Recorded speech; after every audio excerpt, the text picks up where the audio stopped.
Hi,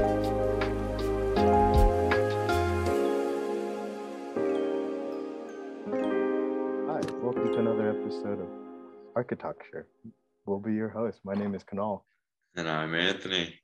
Today we're talking about Protestant and Catholic churches, some of the similarities and differences. I'll be talking about the Santa Maria della Salute in Venice. And I'll be talking about the Portuguese Synagogue in Amsterdam. All right, let's go.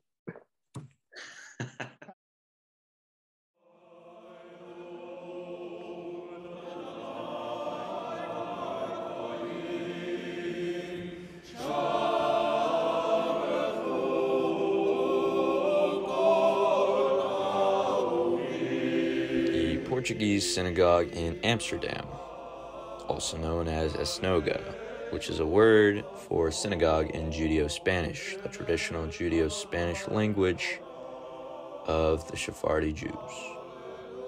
It is a late 17th century Sephardic synagogue in Amsterdam, and it was completed in 1675. The Amsterdam Sephardic community was one of the largest and richest communities of Jewish people in Europe during the Dutch Golden Age, and their very large synagogue reflects this. The synagogue remains an active place of worship and is also a popular tourist attraction. On December 12, 1670, the Sephardic Jew community of Amsterdam acquired the site to build a synagogue, and construction began on April 17, 1671, under the architect Elias Bouwman. On August 2nd, 1675, the synagogue was finished. The design was based on plans from King Solomon's temple. The architect shows the self-confidence and the wealth of the Jewish community in Amsterdam. It was the largest synagogue in its time and one of the largest buildings in Amsterdam.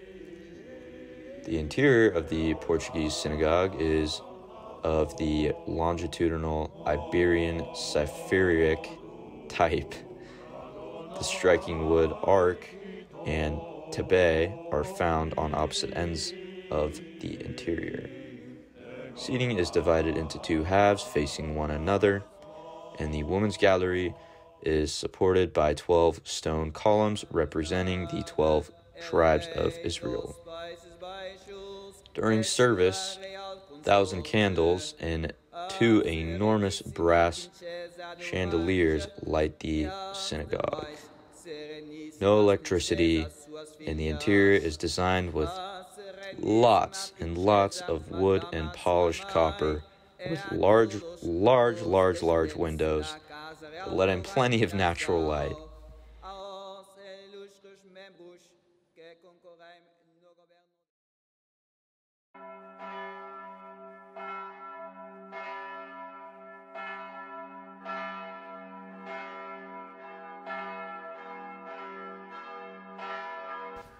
The Basilica de Santa Maria della Salute.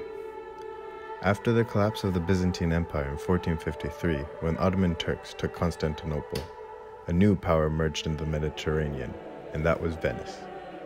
Venice amassed a large amount of wealth and had ships coming back from all over the world with treasures from afar.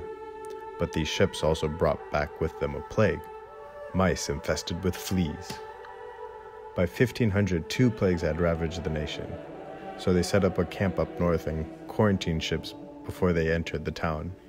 Unfortunately, this didn't work because in 1630, a sailor working at the camp brought back the plague to Venice, and within a year, the disease killed nearly a third of the population.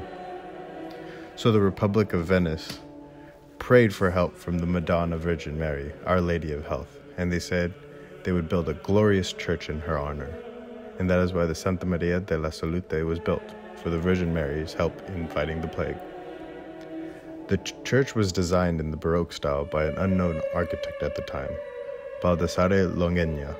Longhena combined elements of Venetian Byzantine architecture with domes inspired by St. Peter's in Rome. The dome of the church became an essential addition to the Venice skyline and indicative of the city, which inspires a lot of artists.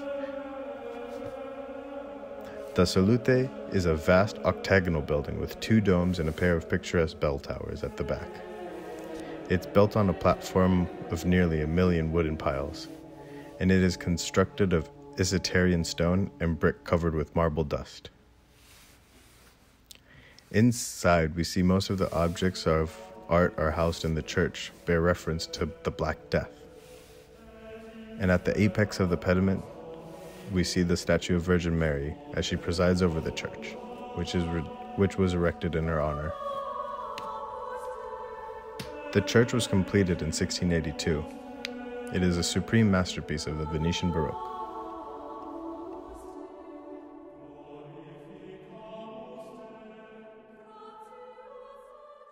So we talked a lot during this episode of ArchiTalkcure. We'd like to thank you for joining us. We chose very different, I feel like we chose some very polar opposites of churches. Yeah, they definitely are. You just telling from the outside, you're like, yep, that's definitely a Protestant church, and yep, that's definitely a Catholic church. Yeah, you can tell for sure.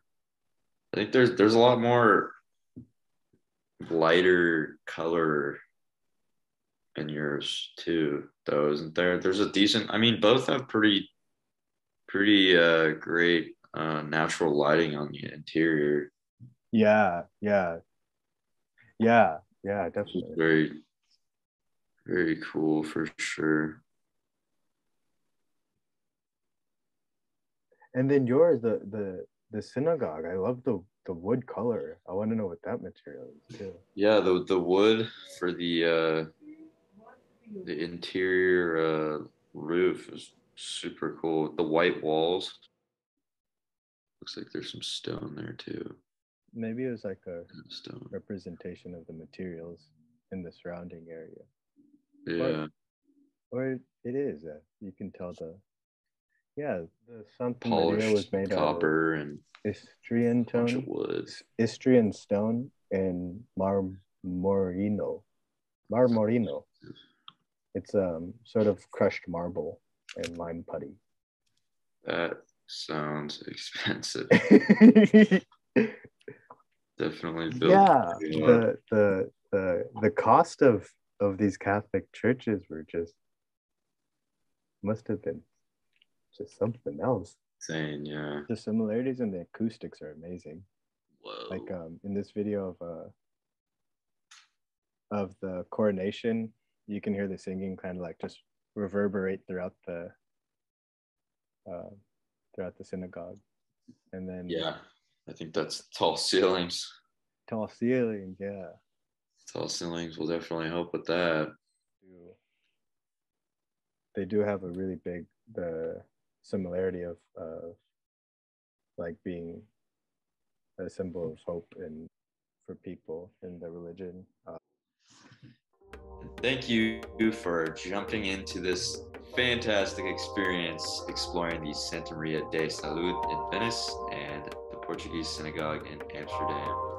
Until next time. Bye, guys.